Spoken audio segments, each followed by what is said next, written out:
जय हिंद दोस्तों, मेरा नाम है नीरज और आप देख रहे हैं हमारा यूट्यूब चैनल नीरज और क्लासेस और ये है हमारी सीरीज ऑडिट मसाला।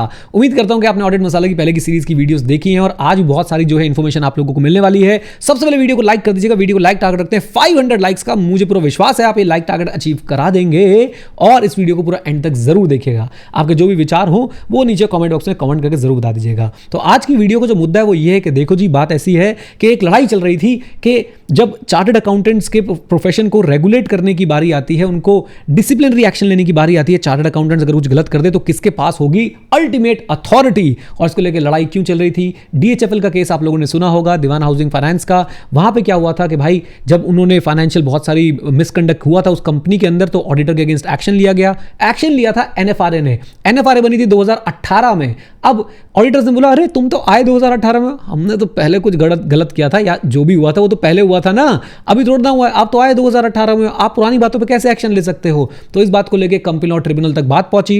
कंपनी लॉ ट्रिब्यूनल ने बोला कि देखो जी, बात ऐसी है, नफरा आया अभी है लेकिन रेट्रोस्पेक्टिव पावर है उसके पास। और एक बात बता दें कि आईसीएआई से ज्यादा पावर है उसके पास, ज्यादा पावर है। यस, आपने सही सुना कि आईसीएआई से ज्यादा पावर है एनएफआरए के पास when it comes to disciplinary action. अगर एक बार एनएफआरए ने कोई एक्शन इनिशिएट कर दिया तो आईसीएआई फिर उसके अंदर इंटरवीन नहीं कर सकता है। इस बात को आप लोगों को नोट करके रख लेना चाहिए, राइट? तो अब इसी के अगेंस्ट जो है भाई साहब ये बात चली गई कहां पे? सुप्रीम कोर्ट में। सुप्रीम कोर्ट ने भी बोला देखो जी, ट्रिब्यूनल ने बोला बिल्कुल ठीक कि एनएफआरए के पास ज्यादा पावर है आईसीआई से when it comes to taking disciplinary action against the chartered accountant, specifically जहां पे बहुत बड़ा जो है कोई फाइनेंशियल मिसकंडक्ट इन्वॉल्व है। और साथ साथ में एनएफआरए की रेट्रोस्पेक्टिव पावर को भी जो है वो सही ठहरा दिया गया है। चलिए मैं आपको एग्जैक्टली बता देता हूं कि क्या क्या चीजें हैं जो यहां पे आपने मुझसे अभी तक सुनी। मैं उसको थोड़ा सा फॉर्मलाइज तरीके से आप लोगों को बता देता हूं। और एक बात आपको और बता दूं आगे बढ़ने से पहले, बहुत ध्यान से सुन लीजिएगा कि अगर आप लोग इस समय बैठे हैं गर्मी की छुट्टियों में फ्री और कुछ सीखना चाहते हैं तो skill91.com पे विजिट कीजिए। वहां पे आपको ऑडिट की मास्टर क्लास मिल रही है जहां पे आपको बिल्कुल प्रैक्टिकली ऑडिट करने को मिलेगा,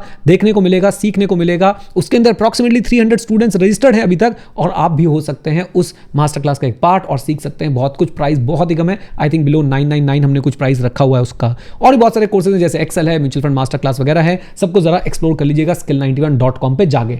चलिए मैं आपको फॉर्मली बता देता हूं क्या हुआ क्या है। तो सुप्रीम कोर्ट ने अपहेल्ड कर दिया है नफरा की अथॉरिटी को, नेशनल फाइनेंशियल रिपोर्टिंग अथॉरिटी की अथॉरिटी को over ICAI in the matters of professional misconduct bye chartered accountants, right? तो अगर प्रोफेशनल मिसकंडक्ट का मैटर है तो नफरा जो है ना, नफरा वो है भाई सबसे अपरा, मतलब सबसे ऊपर जो है वही है। सुप्रीम कोर्ट की रूलिंग आई है। सुप्रीम कोर्ट ने एक बेसिकली अपील को डिसमिस कर दिया है जिस अपील में चैलेंज किया गया था एनसीएलएटी यानी national company law appellate tribunal की उस रूलिंग को, जहां पे उसने बोला था कि भाई नफरा के पास रेट्रोस्पेक्टिव जुरिसडिक्शन है और साथ साथ में जो है नफरा के पास हायर जुरिसडिक्शन है इन कंपैरिजन टू आईसीएआई। हां, कॉन्करेंट जुरिसडिक्शन है। यस, आईसीएआई के पास ऐसा नहीं है कि आज जुरिसडिक्शन चली गई है। आईसीएआई और नफरा दोनों के पास जुरिसडिक्शन है over the chartered accountant, but NFRA के पास जो है अब सुपीरियर और ओवरराइडिंग पावर्स है। ये बात आपने ध्यान रखनी है, specifically in cases involving significant financial misconduct. Okay, and when it comes to listed company and large unlisted company, NFRA से ऊपर कोई नहीं, नफरा से ऊपर कोई नहीं होने वाला,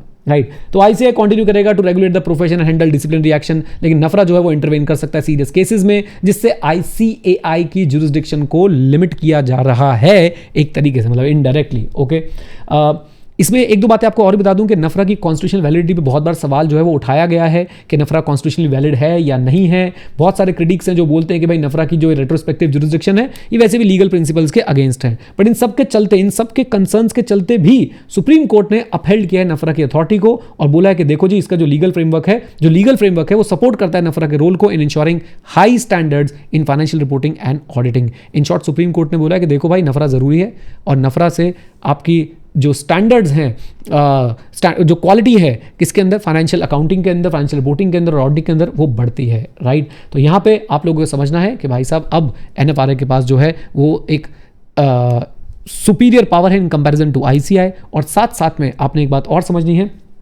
कि एनएफआरए जो है वो जिस केस को पिक करेगा उसमें फिर आईसीआई इंटरवेन नहीं कर पाएगा। आपकी जानकारी के लिए बता दूं कि एनएफआरए ने रिसेंटली एक सेंट्रल काउंसिल मेंबर की फर्म है, उनके अगेंस्ट भी जो है वो फाइन वगैरह लगाए, if I am not wrong 1.5 crore रुपए का जो है फाइन लगाया है। और एनएफआरए पेनल्टी भी लगा सकता है, डिबार भी कर सकता है। और इसलिए भाई अगर आप लोग ऑडिटिंग कर रहे हैं स्पेसिफिकली लिस्टेड कंपनी की, स्पेसिफिकली लार्ज अनलिस्टेड कंपनीज की, तो जरा हट के, जरा बच के, ये है नफरा मेरी जान, राइट? चलिए, उम्मीद करता हूँ वीडियो आपको पसंद आई। तो वीडियो को एक बार फिर से रिक्वेस्ट करूंगा लाइक करने के लिए, सबके साथ शेयर जरूर कर दीजिएगा। एंड स्किल skill91.com पे जाना मत भूलिएगा। वहाँ पे बहुत सारे स्किल बिल्डिंग कोर्सेज बहुत कम प्राइजेस पे आप लोगों के लिए हमने जो है वो लिस्ट कर रखे हैं। All the best, God bless you, take care.